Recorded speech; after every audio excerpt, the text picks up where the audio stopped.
happy 2025. I am making this video on the first day of 2025. Happy New Year. Thank you so much for being here. I want to thank you in a special way. I have a gift for you because you've been faithful. In the last 6 months since I started this channel, we've surpassed the 200 subscriber mark. Thank you so much. I normally look at like my demographics, my statistics, my analytics, and I see that majority of people who are subscribed to me are from English speaking countries. And I also noticed that a majority of people who are subscribed to me are actually women. Happy New Year, my ladies. I love you so much. Thank you so much for being here. And like I said, I have a special gift for you. I'm starting off the year with a 5-part series on how you, yes, you can identify an abuser. I want my ladies to be safe out there. So whether the guy is mentally abusive, physically abusive, or emotionally abusive, I'm going to use my own experience in the dating game to just enlighten you on some of the things to watch out for. So we are starting the year with being safe, and this is part 1 of the 5-part series that I will be making this beginning of January. So the question about family. If you're a normal person, a good person, a person who wants to like find happiness, love, satisfaction, give love as well, you will think automatically that when a guy asks you about your family, it's because he sort of kind of sees a future with you, right? Like logically, that's how it sounds. Like, hey, do you have siblings? You know, you're on your date, your second date, third date. He's asking about your siblings. He's asking about your parents. What's your mom like? Obviously, it rings in your head that, oh, okay, this guy wants to, you know, have something good together, something meaningful, not just a one-night stand. He wants to get to know me better. I want to warn you that that's not always the case, and I will use myself as an example. So I once dated a very emotionally abusive guy back in the day, and I didn't know then what I know now. He asked me about my family, right? And so there I was, yes, I have a dad, I grew up with a dad, and immediately I mentioned a dad. His composure changed, like his demeanor changed.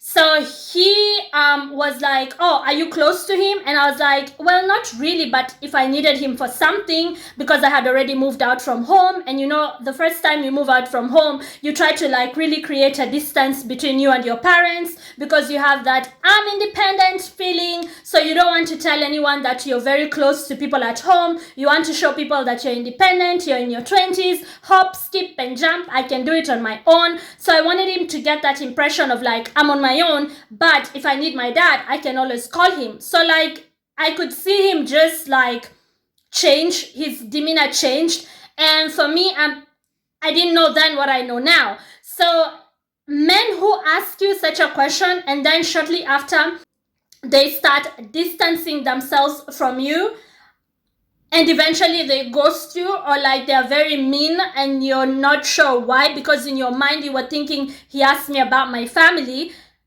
It's because he now knows that you have a male figure in your life that could go after him if they found out that you were being abused in some ways.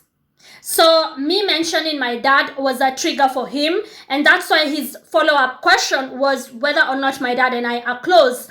So he had a little bit of a relief when I said not really, and then I said, but I can always go home, I can always call him, and then his demeanor changed again.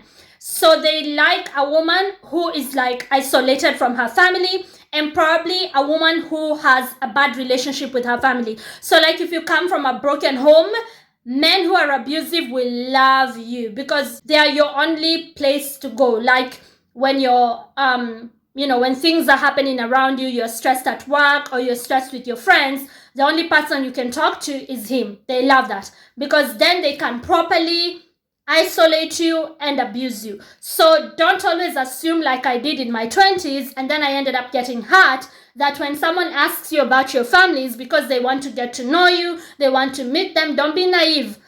Yes, of course, there are people who ask genuinely, innocently, they want to get to know you and get to meet your family. But there's a lot of people, a lot of abusive men who ask that question just because they want to see how tight you are, how many people are close to you. Are you a loner? Because you will notice that a lot of people who get abused are the loners, the introverts. Abusers don't like people like me who are expressive, loud, extroverted. I will talk back. They don't like that, and they will ghost you. So sometimes don't be too sad that a guy didn't call you back, he didn't text you back, he ghosted you, because it could be God is protecting you from an abuser. I soon found out, because he started being mean to me, and then I would be like, we had a date, you stood me up. Oh yeah, I was to call you. And then eventually he just ghosted me, and ghosting hurts like a mother effer. Now you see, boyfriend, now you don't. That slow fade hits different. It hurts because you're left there confused. Years later, I started reflecting back on our conversations, and the fact that I had brothers and I had a present father, I'd grown up with a dad who was still in my life, had spooked him, and he didn't want that. And when I followed up on that guy, I found out that, he was abusing other chicks. So that's just a big red flag that you can watch out for, my lovely lady. Be safe out there in the dating game. And again, remember, we are dating men with money, okay? Do not ever forget that, because some of these guys will abuse you and they are broke. How can you be broke? You have nothing and you're still out here abusing people. That energy that you're using to abuse women, use it to get a job at McDonald's or something. Ugh, broke ass, dusty. Anyways, ladies, be safe out there. Remember, the question about family, you should listen carefully, scrutinize, analyze, just have an analytical mind. Do not be naive. Don't be paranoid. Don't think that every time someone asks you about your family, they have ulterior motives. Not always, but just be, smart. Thank you for watching, and I hope you find your happiness. Part 2 coming soon.